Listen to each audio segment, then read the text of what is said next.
my favorite newspaper article in the history of all of my reading of newspapers, which is a lot, was published on August 15th, 2014 in Newsday, which is a newspaper out of Long Island, New York. Okay. And the title of the article is "Off Sugar and Ready to Tear My Eyes Out." Oh my God, what a compelling title. And it is written by a Republican operative. His name is William F.B. O'Reilly, not Bill O'Reilly, from Fox News. No, different guy. Okay. But also a Republican operative. And this guy, he was a smoker. And then he realized he needed to stop. And so he started drinking. And then, of course, the drinking got in his way and started putting on extra pounds. And so he stopped drinking. So he switched to sugar. And now his blood pressure's up and his arteries are starting to clog. And he's, actually more overweight than he even was before. And then he learns about me. And he watches that famous YouTube video, Sugar, the Bitter Truth, from 2009. And he writes this article, this op-ed piece, and everyone can find it. Just do Newsday, William F.B. O'Reilly, sugar. It'll come up. And and he curses me out. He never met me before, but he curses me out because he knows I'm right. Chronic overstimulation of any neuron. Now, it doesn't have to be with dopamine. It can be with any excitatory neurotransmitter, glutamate, for example. Chronic overstimulation will cause neuronal cell death because neurons can't fire fast enough. When you cause them to fire too fast, they burn out.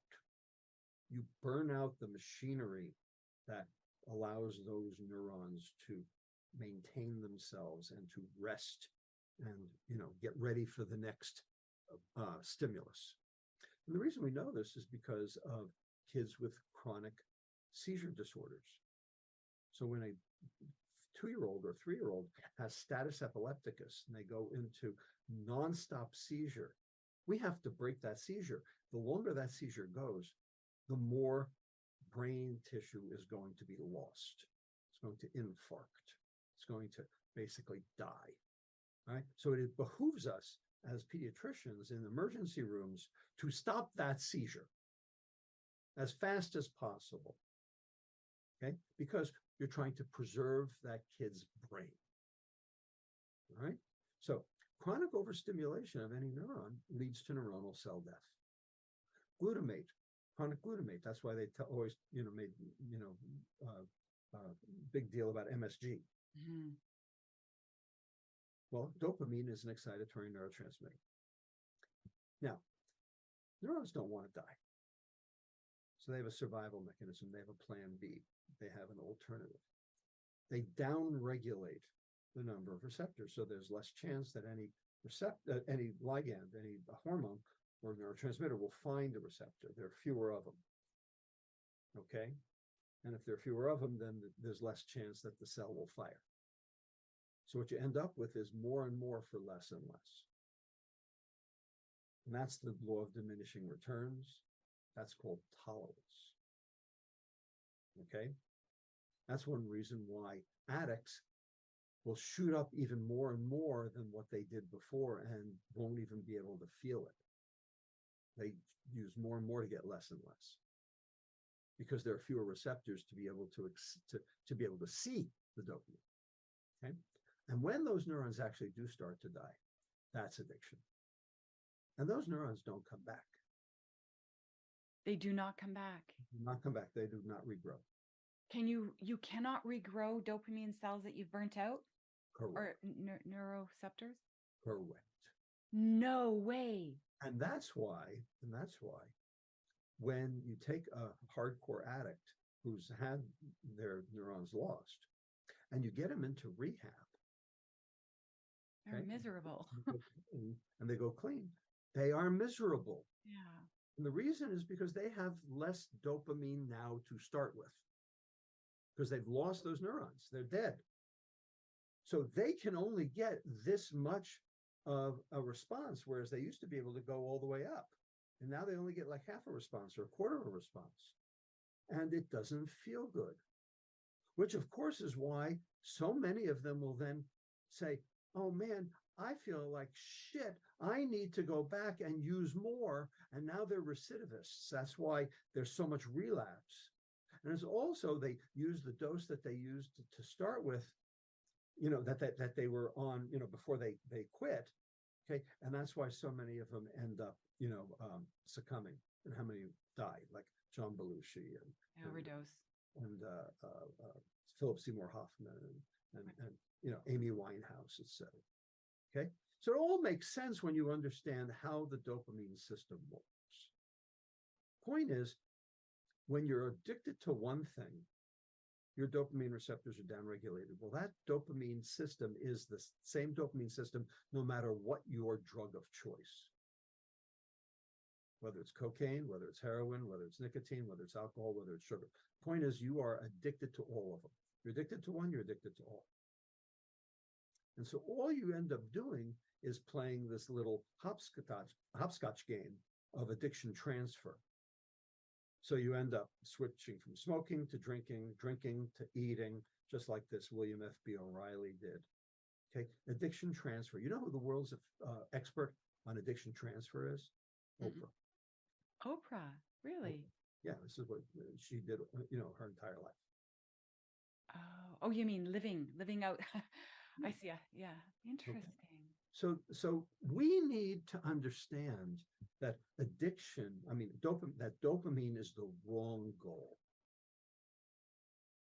Yes, you need dopamine to get out of bed in the morning, but dopamine is not what you should be basing your life's work on. So the chase for dopamine is not what we should be chasing. What should we be chasing? Serotonin. Oxytocin. A different neurotransmitter.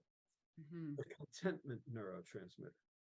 The neurotransmitter that lets you sit like a frog. Okay. The neurotransmitter that says, this feels good, I don't want or need anymore. The neurotransmitter that it's the difference between loneliness and solitude is serotonin. Okay. Loneliness and solitude from the outside look exactly the same. Right?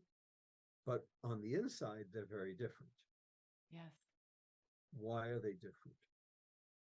Serotonin. Low versus adequate serotonin versus low serotonin.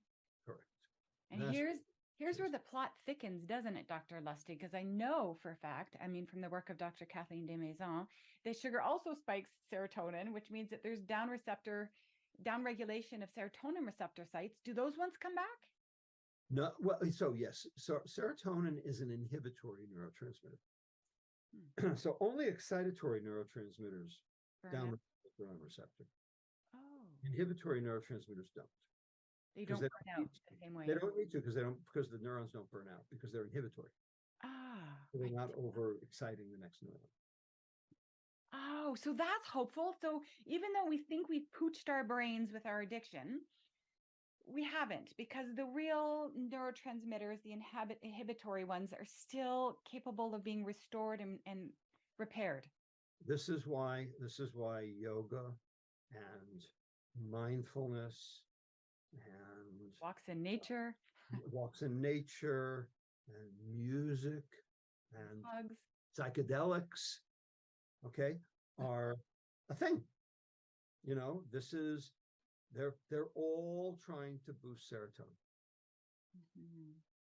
Psychedelics are different than, it's not acting on the dopamine receptor. No, it's acting on the serotonin receptor. Give me an example of a psychedelic. All psychedelics are serotoninergic.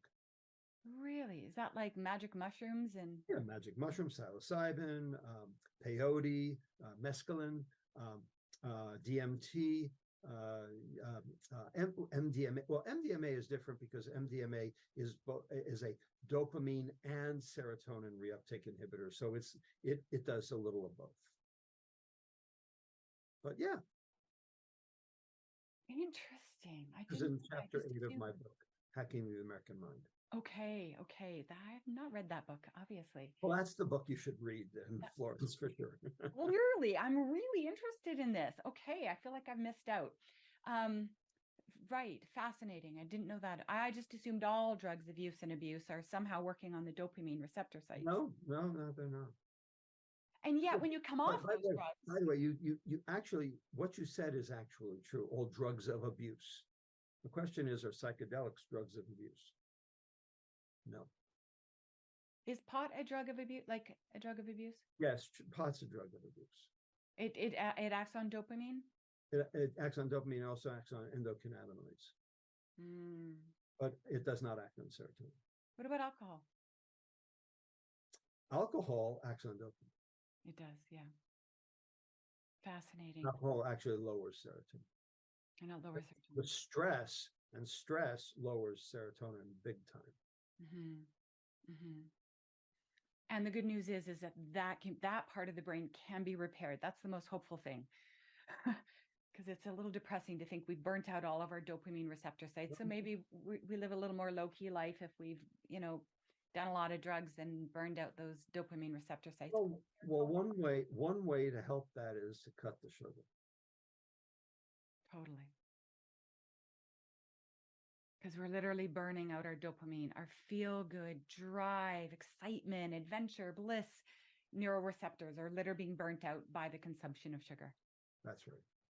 So, wow, if you want to keep your dopamine receptor sites and have that a feeling of being alive, like all the good that dopamine has to offer us, yeah, there's your reason to break up with sugar. Dr. Lustig, is there anything more you'd like to say today? I think that's a hell of a good place to end. Didn't we do enough damage? Didn't we scare people enough? Yeah. I don't know what to tell you. Look, I have one thing to say. Okay. You can't solve a problem if you don't know what the problem is. And for the last 50 years, we've been solving the wrong problem. And we now have the data to show what the actual problem is. So it's time to solve the real problem. But unfortunately, people are too addicted. Right. And so, how do you fix a belief system?